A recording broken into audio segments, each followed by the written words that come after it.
se preguntaron si la filosofía tiene que ver con la política? ¿Alguna vez te has llegado a preguntar cuál es el papel que cumple la filosofía en el ámbito de lo político? Si el deber del filósofo o la filósofa es tratar de incidir con sus reflexiones en lo que sucede en los asuntos públicos. Si es así, quédate porque este video es de tu interés. Soy Diógenes y sean todos bienvenidos. Me parece que para poder responder a esta pregunta, primero tendríamos que definir de algún modo qué es política. Y es que yo me sujetaría a la propuesta de Aristóteles con respecto a que la política es la forma en que se concibe la organización de una ciudad o de un pueblo. En ese sentido, Aristóteles mismo dice que todo aquel que trate de concebirse fuera del ámbito de la polis es o un loco o un dios. En este sentido, todo filósofo o filósofa, en tanto parte de una polis o de una ciudad, o en tanto ciudadano, necesariamente debe tener alguna relación con el ámbito de lo político, con lo que sucede en los asuntos públicos de su ciudad o de su pueblo. Tenemos que apelar a la historia de la filosofía, y es que gran parte de los filósofos o filósofas de algún modo trataron de incidir e incidieron realmente en los asuntos públicos de sus ciudades o de sus pueblos. Tenemos por ejemplo a Tales de Mileto, el que consideramos el primer filósofo de la historia. A él se le considera estar dentro de la lista de los 7 sabios por legislar para su pueblo. Pero la historia no acaba ahí. Tenemos también a Platón y Aristóteles, dos personajes importantísimos en la historia de la filosofía, y no solo en ella. También terminaron incidiendo con sus textos la reflexión política moderna. Y es que tenemos que Platón escribió las leyes y la república fundamentalmente para expresar o para llevar a cabo un proyecto político filosófico, mientras que Aristóteles, con su investigación en la política, no solo se dedicó a tratar de indagar cuál es la relación que se establece entre los individuos y la sociedad, también investigó las mejores formas de gobierno y las constituciones. Aristóteles, además de todo, fue un maestro para Alejandro Magno y una especie de asesor para él. Y si nos ponemos a pensar, gran parte de los filósofos trataron de incidir directamente en sus sociedades y en su tiempo, con sus textos, con sus ideas. Tenemos así textos tan importantes para la filosofía política como el Leviatán de Hobbes, en donde no solo se reflexiona sobre la pregunta de cómo se formó la sociedad, sino también cómo es la soberanía, cuál es la relación que debe establecerse entre el soberano y los ciudadanos, cuál es la mejor forma de gobierno.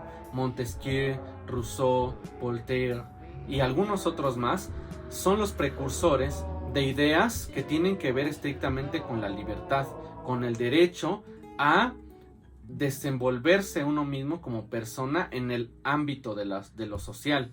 Podemos decir en términos generales que la filosofía, cuando reflexiona en torno a la política, es normativa, es decir, trata de decir cuál es la mejor forma posible, cuál es el deber ser.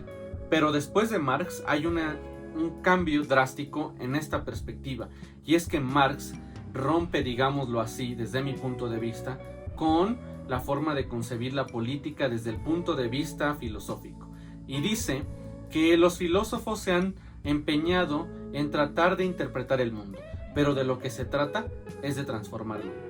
Esta enunciación me parece totalmente importante porque, si bien es cierto que los filósofos habían tratado de incidir o incidido directamente en los asuntos públicos, sí es cierto también que su posición con respecto a lo que acontecía en términos efectivos siempre era una especie de alejamiento.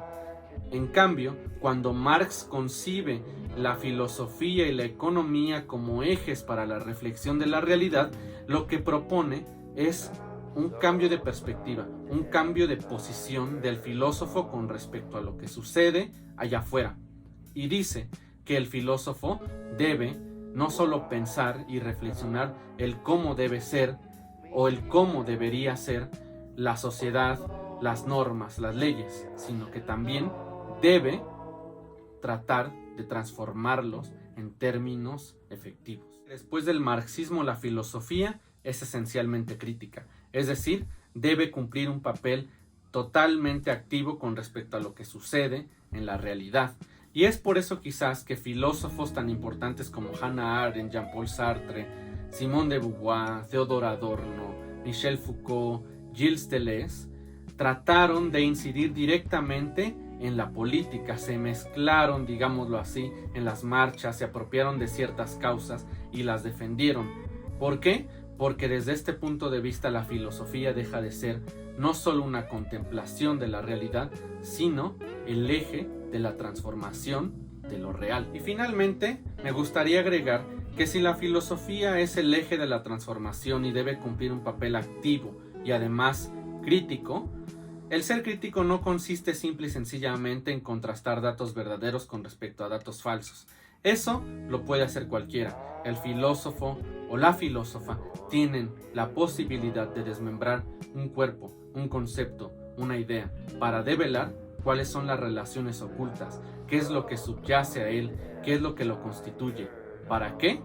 Para poder después utilizar esa reflexión en el ámbito del espacio público y poder exigir y poder reconstruir quizás nuestras sociedades que hoy se encuentran un tanto dañadas, digámoslo así. Espero que este video haya sido de su agrado. Si tienen alguna idea o un comentario, ya saben que pueden escribirlo aquí abajo. Los invito a que escuchen mi podcast, que me escriban en Instagram o Facebook y que sigan a Librería Rizoma. Espero que les haya servido. Hasta pronto.